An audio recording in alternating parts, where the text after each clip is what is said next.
morning. We're right at 10 o'clock, and I know we're going to have a really full hour of discussion, or 45, 50 minutes, but I'll go ahead and get us started so we can make the most of our time. Please continue to enjoy your breakfast. This morning, we are really lucky to have a panel here to tell us about transformative justice. This morning, we have Matt Henriksen here representing Prison Story Project, Madeline Porta here representing Bail Project, and of course, Zachary Crow, who we heard from last night with Decarcerate. So the first question is just generally, who are you? What is it that you do? Let us know a little bit about the organizations you're here representing. Matt, you want to start us off? With the Prison Story Project, almost everyone here is probably really familiar with that since we got our start here at St. Paul's. We go into prisons, we bring art, creative writing, storytelling into the prisons. We don't teach, we empower our writers to tell their own stories, and then we bring their work out into the community. We've worked for about 7 years now at NWA CCC, which is over on Dixon Street with our women. We've gone to prisons in the Little Rock area, and then of course we've worked with our men on death row. And I'll just say I'm here replacing Kathy because she's in Memphis. Obviously, she has a lot more to say on all this than I do, but I'll do my best Kathy impression. Thanks.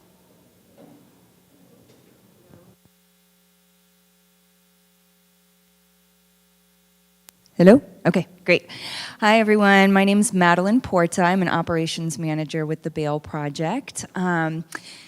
Great to be here with everyone. I come to this work from many different places. I kind of started out, I worked at a queer community center in Tucson, Arizona, and was seeing my clients be criminalized, have interactions with the criminal legal system, and learn for the first time about radical lawyering, which I didn't know existed before, and so then decided to go to law school.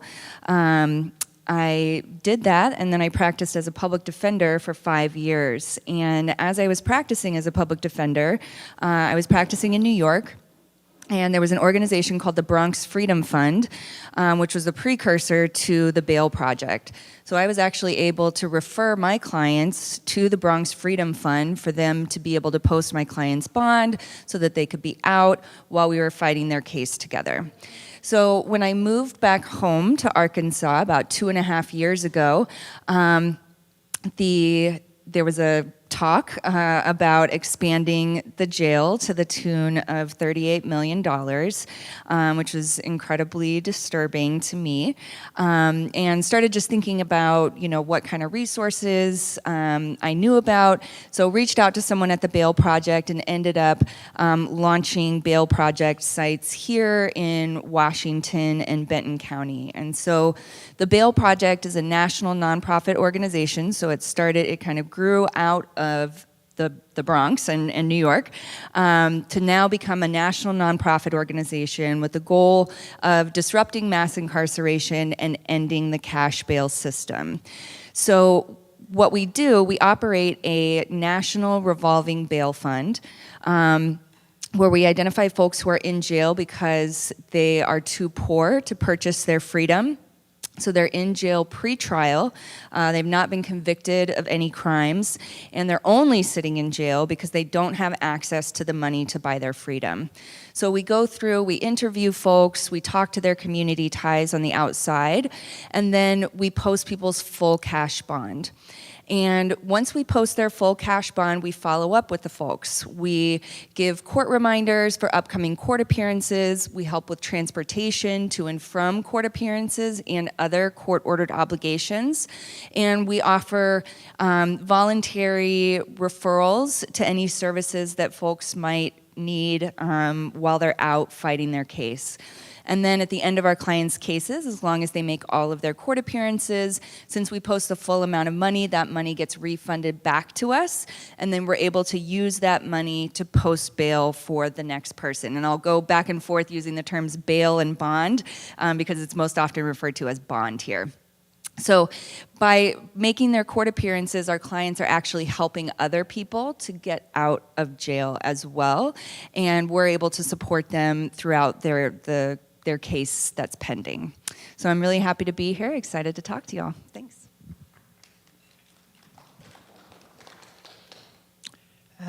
Good morning. My name is Zachary Crow, and I come to this work from Atlanta, Georgia. I grew up here in Arkansas, but spent 2 years living in a Catholic worker community in Atlanta, Georgia, called the Open Door community. We weren't very Catholic. Often Open Door is referred to as a Protestant Catholic worker house, but comes out of the Catholic worker tradition started by Dorothy Day and Peter Marin. And the life of Open Door is really around caring for, living alongside and offering services to folks who are experiencing homelessness, people who are coming out of prison, and people who are currently in prison, specifically on death row.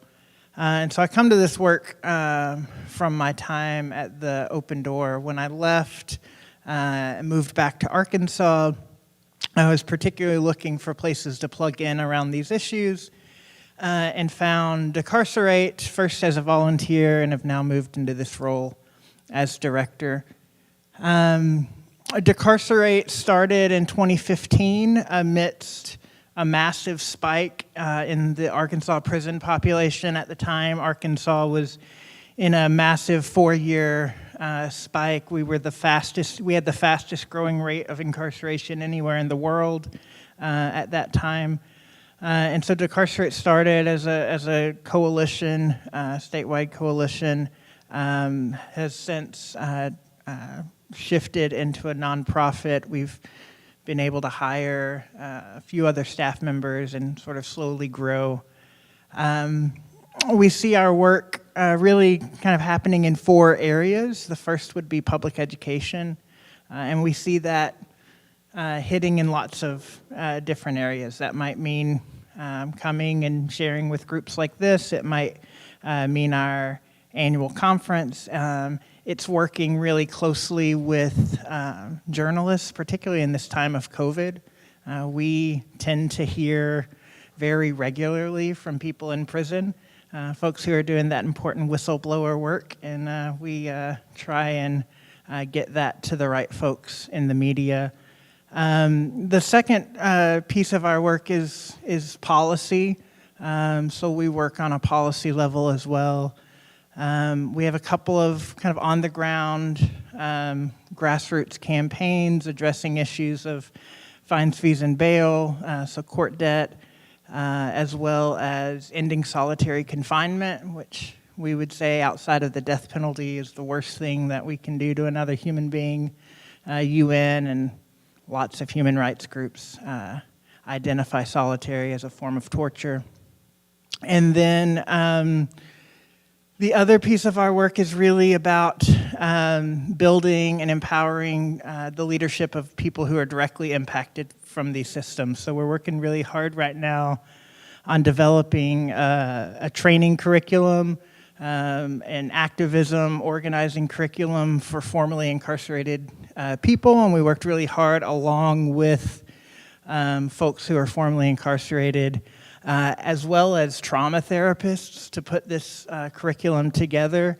When we started talking with folks who are directly impacted about the kinds of training that they might like to receive, there was a lot of kind of nuts and bolts of organizing. We want to talk about what it means to do this work on the ground, but we also want to talk about trauma. Every single person said, we want to talk about trauma, and we want to talk about what it means to do activism work without re-traumatizing ourselves. And so we've been really intentional about working with trauma therapists to put this piece together. And our hope is to launch for the first cohort of this next year. So we're really excited about that and see that becoming a large part of our work moving forward. So yeah, that's me.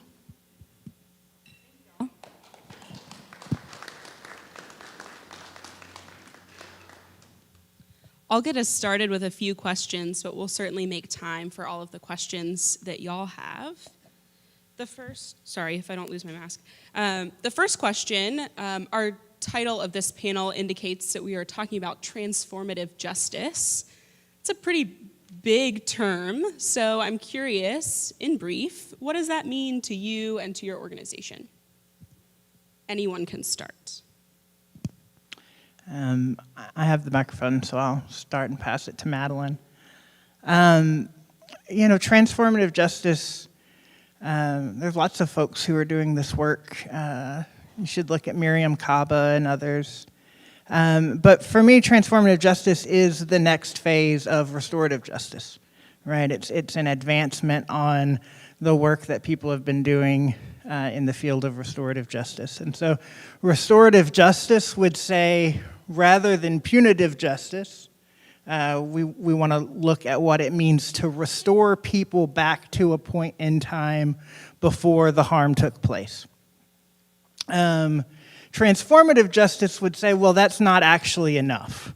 Because if someone steals food for their family, right, there's some kind of harm that was done. And it's one thing to restore that harm. Maybe there's some kind of reconciliation between the shop owner and the person who stole the food. But that's not actually enough because the person's still hungry. Right, so transformative justice would look at the systems that caused that harm to take place in the first place, and try and fundamentally shift the realities that caused the harm in the first place. And so, for me, transformative justice is really about disrupting systems. It's directly connected to abolition in my head. And a lot of the things we talked about last night. Thanks. Yeah, that is it's a big question. I'd echo a lot of what Zach said. For me, it's really, it's disrupting systems of harm. It's also looking at alternative forms of accountability. We're not saying that people shouldn't be accountable for their actions, but we're also looking at accountability on systems levels.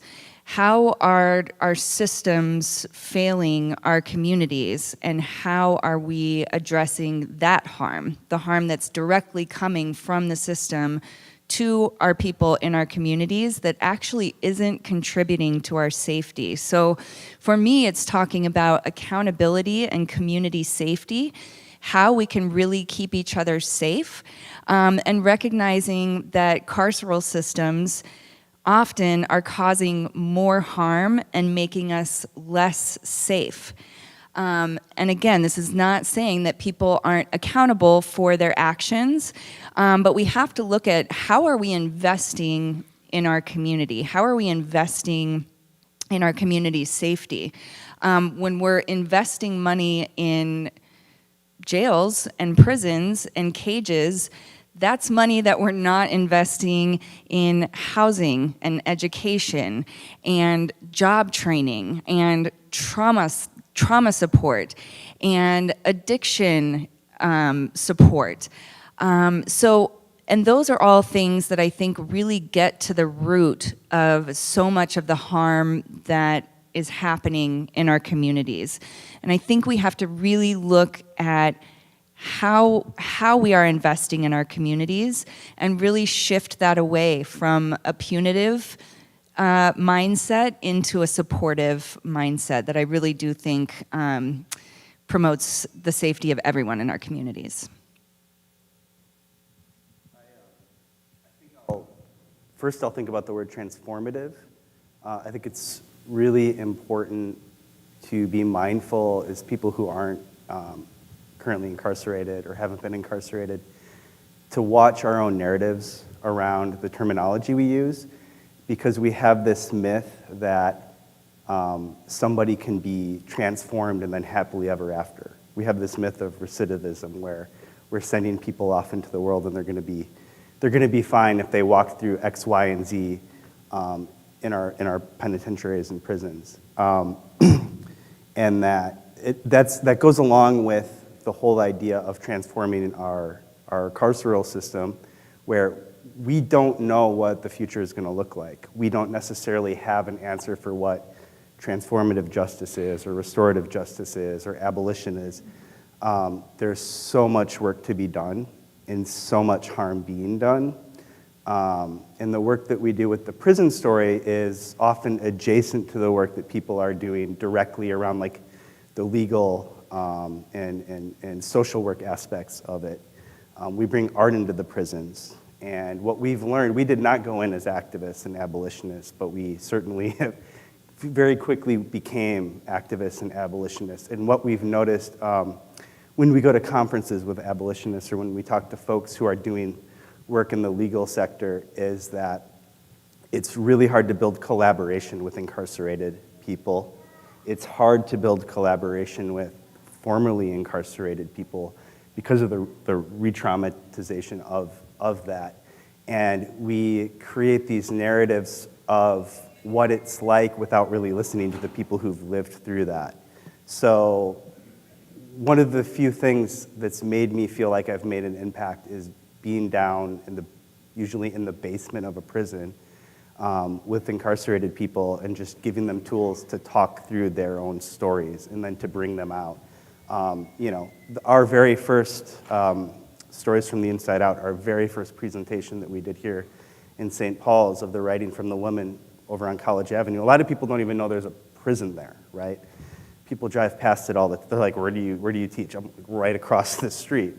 That lit a spark, not because of anything that we were bringing to the table. We didn't have an answer. We weren't even trying to answer some of these questions, but just hearing the woman's words sparked enough community concern that we have Magdalene Serenity House now, that work directly came out of it. And so I think the power of this change and this transformation is, first of all, we see the transformation in what we call our circle when we're working with our writers. We sit in a circle, and it literally feels like we're not in a prison.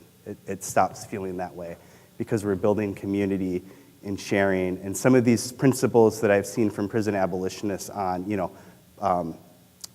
community safety organizations that are a response to replacing the police, or addressing mental health concerns as a community organization informally. That sort of space creating and the transformation of empowering people just to be heard by each other and by us, but then the echo of that when it comes out. So to me, the best work is collaborative, and probably not necessarily shooting for like an end target, but just like trying to get the work started, because so little work is being done in the face of all the challenges that we face.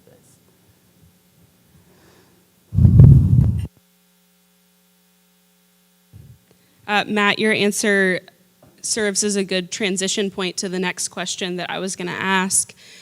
You're each touching different parts of this work, all of which are really significant in reforming or abolishing our prison system, the latter of which being probably the more helpful. I'm curious what y'all think. Well, I love a good yes and. I'll start there. And there are things that need to be done to meet the immediate needs of people who are incarcerated. There's also work to be done on a more systemic level. As Matt indicated, there's a lot of need for collaboration there. I'm curious how y'all see those parts working together. Is there a balance that we need to try to strike between those different kinds of work? There's plenty that could be said there, but I'm curious your thoughts on meeting the immediate needs of incarcerated people in the larger work of prison abolition.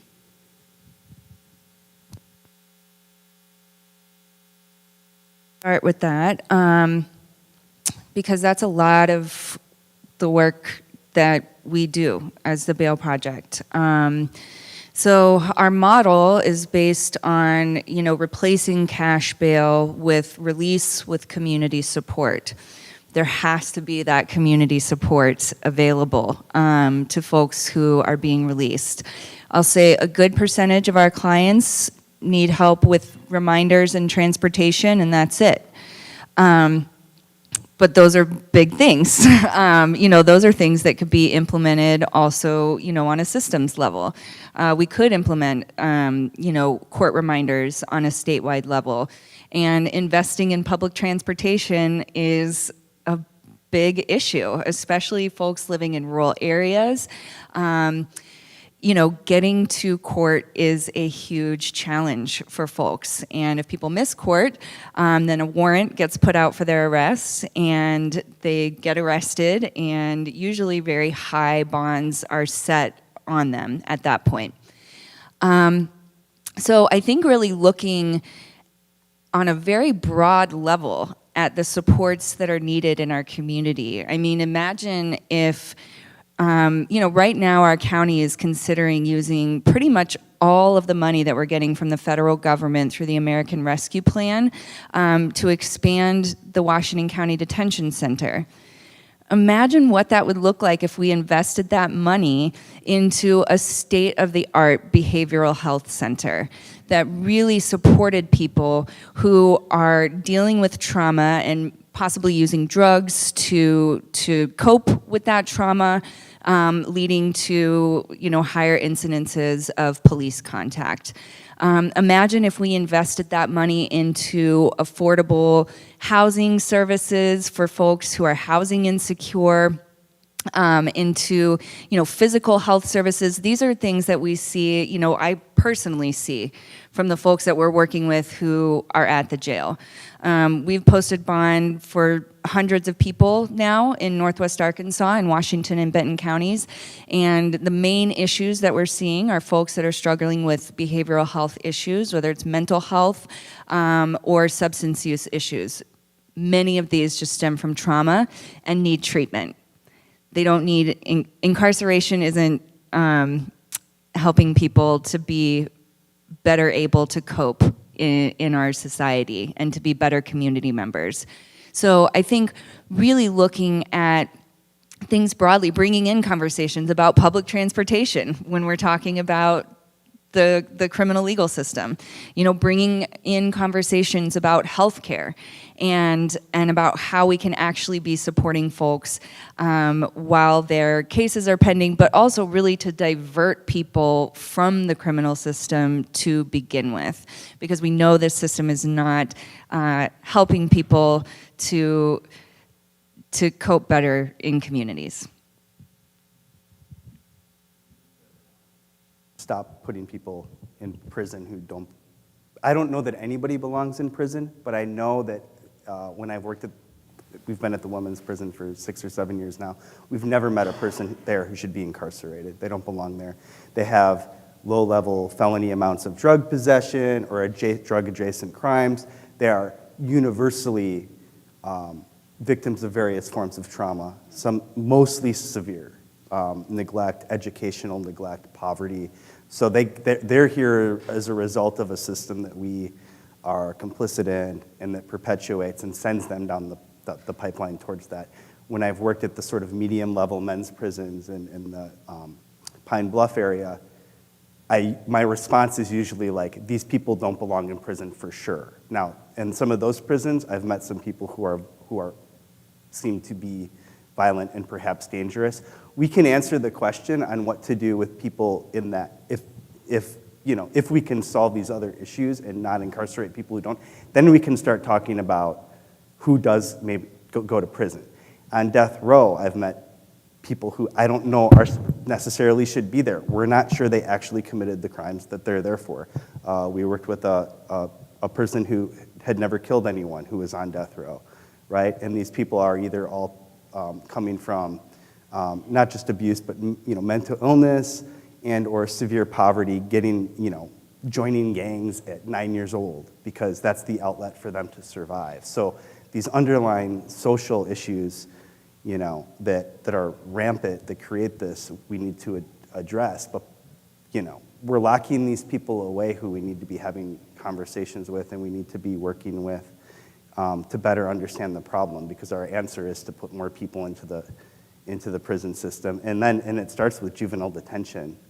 You know, when we're putting young people who clearly are in need of services into juvenile detention and separating them from, you know, their healthy social circles and their educational outlets, like, you know, we're sending them to prison for life, basically.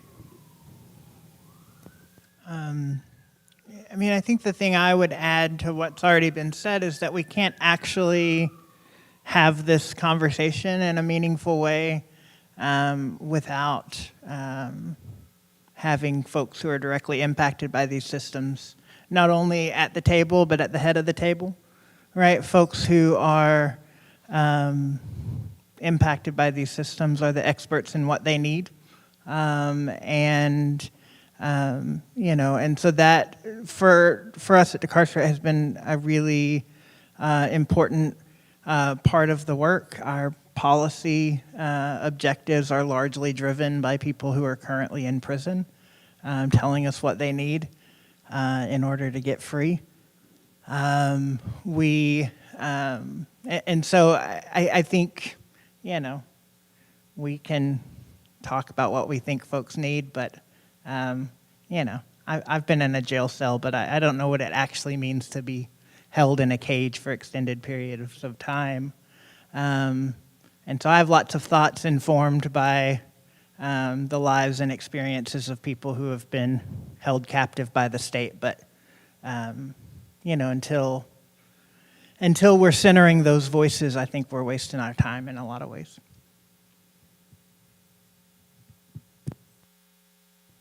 I'll take some time to get questions from all of you.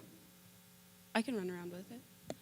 Just a reminder that this is being live streamed, so if you have a question, you'll need to share it through the microphone so that those people online can hear your question and be part of this conversation with us. Where are our questions?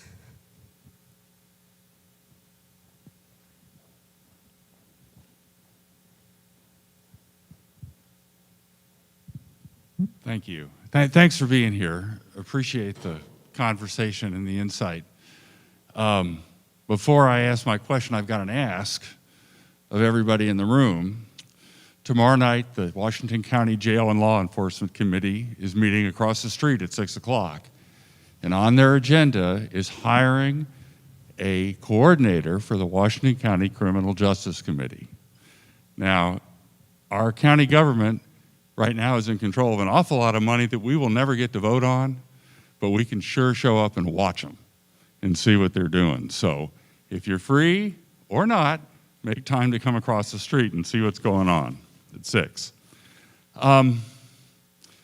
My car has got a compromised radio, and it only gets AM. I hear a narrative there that's really disturbing about cash bail, that all of the people who have been diverted from jail, who have found alternative methods of doing their community service, that there's a high proportion of violent crime involved with that. I'd be interested to know your take on that and the veracity of that information. What are the real statistics after going through COVID and trying to get people out of incarcerated situations? Thanks.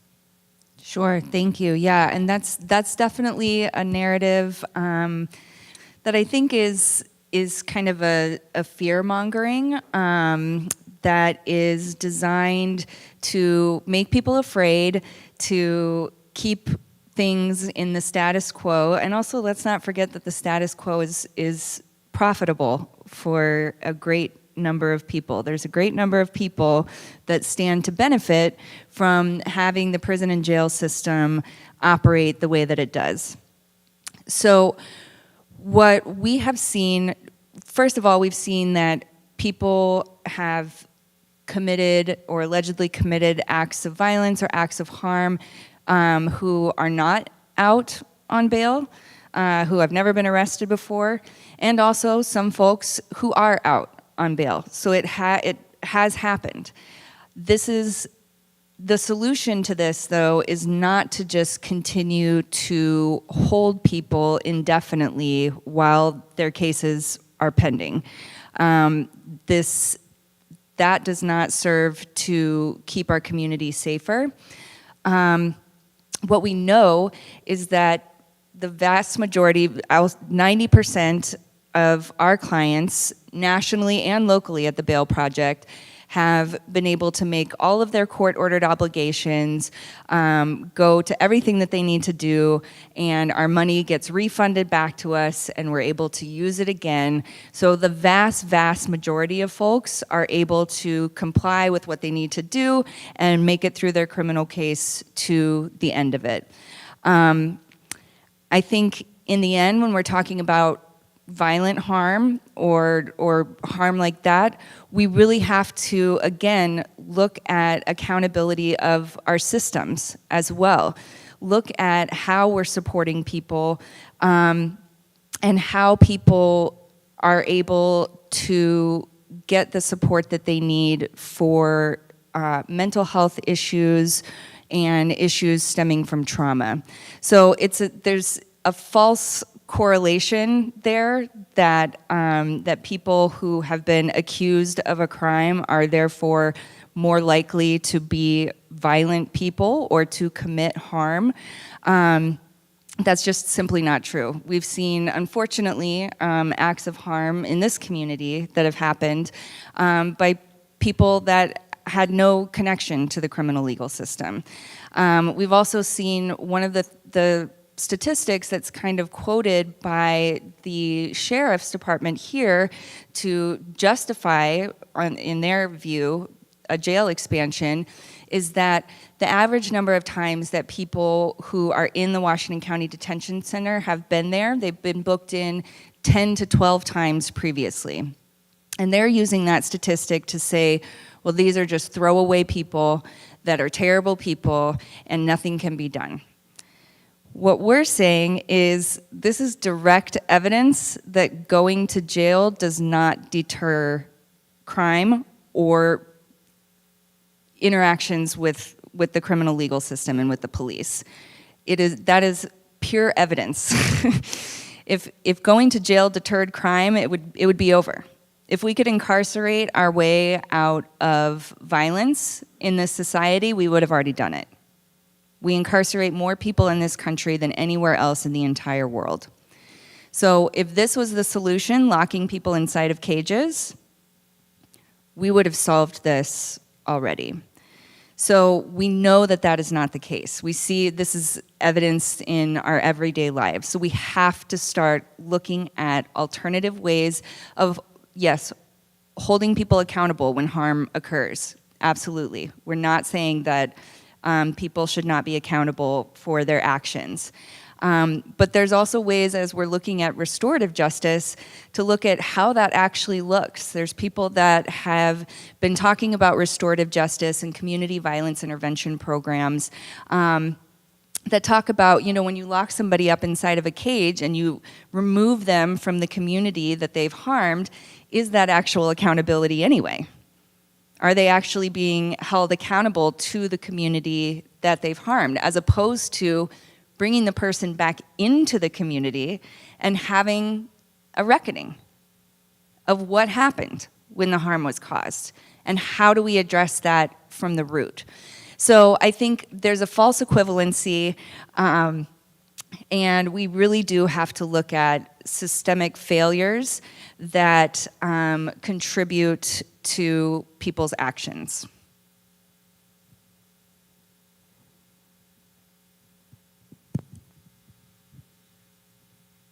I have a question for you. Have you found in Washington County that when you're working on the bail project, over a period of time, the bail that you normally use is $500 or lower? Have you seen kind of a spike in the bail to prevent people from getting out? I think especially when we first started operating, we saw that, and there's actually the National Center for State Courts did a assessment of our criminal legal system, and they found that after the bail project launched in Washington County, bail amounts went up. So that's part of their findings. Now, since that time, there's been a global pandemic. What we saw at the beginning of the pandemic was that the jail population reduced by half almost immediately, which was incredible. And so we were seeing much fewer people being held on low-level bails than we had previously. And what we also saw during that time was that there was no measurable spike in crime in our community. There was no increased level of risk in our communities. So what we've now seen is that the population is creeping up and creeping up and creeping up.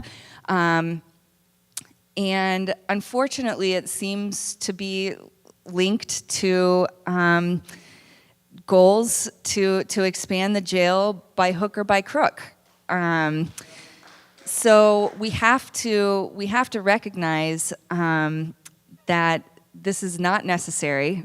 We were able to reduce the jail population by half. That was sustainable. And so yes, we saw the initial spike. We're seeing more people being held on lower bonds now. But we do see that, especially for people, anybody who's missed court, and I'll just give some context as well, for almost an entire year, the courts in Washington County shut down from operating during COVID. So no court appearances whatsoever, and there was reset dates that were happening. So people have been having court dates that have been spanning now for years, some of whom have only seen a judge one time. So there's no reminder system. There's no way to be getting in contact with people. We can keep our clients, abreast of what their court appearances are, but the majority of people are not our clients. So people have been getting lost in the system, don't know when their court appearances are, and any time that a person is missing a court appearance, their bonds are being set by judges at very, very high levels, so $25,000 to $50,000, which for the average person, even working with a bondsman at 10%, most people don't have access to $2,500 cash or $5,000 cash to go through a bondsman to buy their freedom.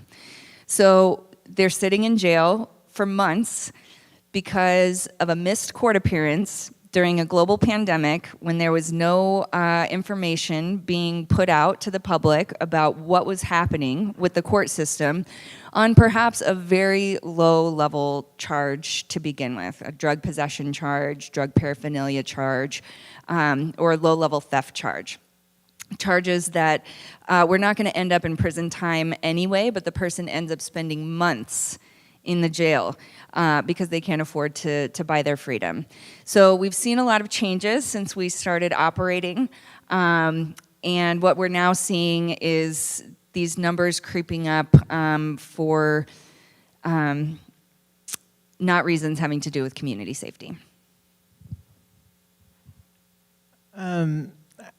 I would just say that another piece of this conversation has to be around conditions. So folks we do let out, there are massive amounts of conditions of those release that if you break those conditions, you go back, your bond's revoked.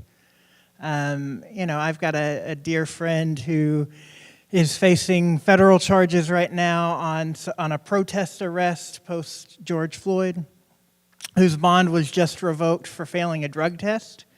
Now, marijuana had nothing to do with the arrest. She has a medicinal marijuana card, which doesn't mean anything federally, has a PTSD diagnosis, which is why she was using the marijuana. Right, and so we have things like drugs, we have things like mandatory weekly check-ins with probation officers, all of these incredibly stringent conditions that make it really, really easy for folks to trip up and get sent back. And so the fact that folks are in cages because they're too poor to get out is a travesty, and then even the people that we are letting out, right? We're making it so hard to stay out. We're creating all these conditions that get folks sent back, and so I think that also has to be a part of the conversation.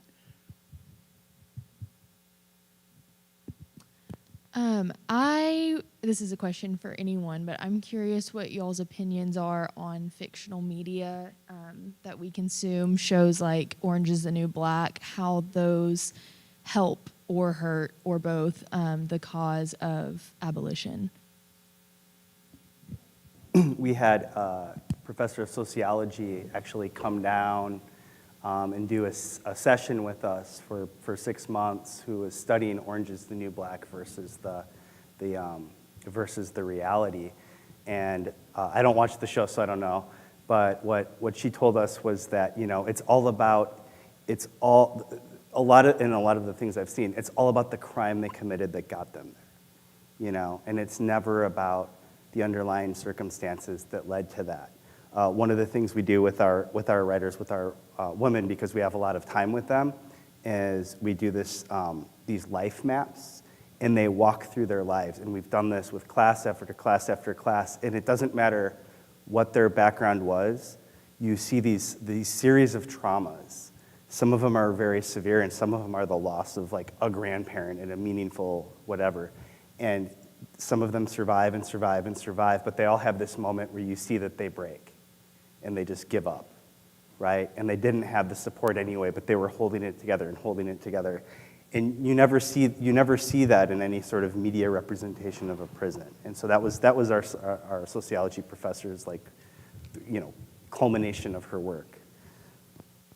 I think most mainstream media, at least, does operate in sort of a paradigm that others people who are in prison. The other thing I would point you to is sort of adjacent to this conversation. There's a 6-part investigative print series, and I wish I could think of the name. Maybe I can Google for you after this and find it. But it's sort of the history of policing in media that is just fascinating and really important. And so it's tracking shows like Cops, right? So the show Cops, for instance, they sign contracts with local police departments, and local police departments have final cut. So nothing gets in the show that the police department hasn't approved, right? And so we have generations of police officers who have sort of learned what it means to be a police from these narratives. And so I would find that 6-part series because it's just absolutely fascinating. It does a really good job of sort of tracking the way that police are represented in media from like the beginning of television till, whenever it was written. A couple more questions.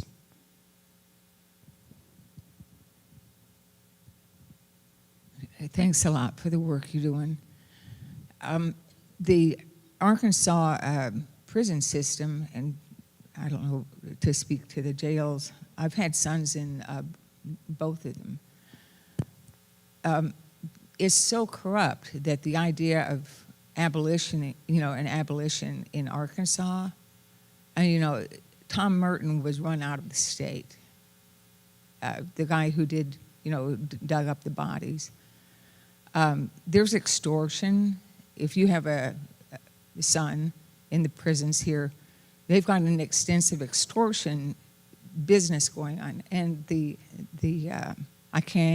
I don't have any proof that the authorities are involved, but there is so much corruption that the idea that we could transform the system seems to me hopeless. But you might be familiar with Father Greg Boyle in L.A., who for 30 years has been working with gang members. You can Google him. And it's transformative justice. But when people get out, they don't hope to change the system in California. Big money, we're talking about big money, like big pharma or anything. they are not interested in transformative justice. But what does seem to work is when people like ourselves recognize that when the prisoners themselves are tired of being bounced in and out, and they know they've done stuff, and when they get out, they do it again, they go back. A lot of times, my sons did, one of them did. And when they end up in a family, the trauma goes on. I'm still living with it. But when you look at what goes on in, there in LA with Homeboy Industries, you see that people, when they get out away from the system and doing what y'all have done, where they have support, a safe place to talk, family can talk, but there is no place you can even talk about what's going on in your family. I live in a rural area. Everyone knows who's doing drugs and whose kids are living on the river. But if you had a place where you could talk, no one would go, but everyone knows. There's so much just meanness about it and trauma in communities. The communities are traumatized. But if we maybe we could get, they send out spokespeople from Homeboy Industries. It's been successful, and I just don't see how we can, burn down people who are making money on us. They've been. I could say more about what made me look at what was happening with the money. I had to fill out a form on a computer for an old lady. She couldn't send money to her daughter. And it was error mark. She couldn't, you couldn't write get a postal money order and to put money on their books. You had to do it through a computer, and there were charges. What's happening to families is astonishing. It's astonishing. That's it. Just when they get out, we've got to be there for them. We have really got to be there for them.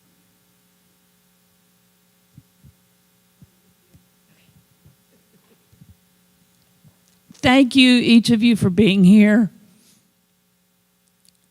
The transformation on this side of the restorative, transformative abolition process has begun in this room with these people because of this conversation. And I think I speak for everybody here. We're grateful to you. Thank you. That's all the time we have for questions as a large group. But I imagine if you have individual questions, our panelists would be glad to talk with you in the next few minutes. Thank you all for being here with us today. Thank you for everyone who participated. It's good to be together and learn more about our Christian call.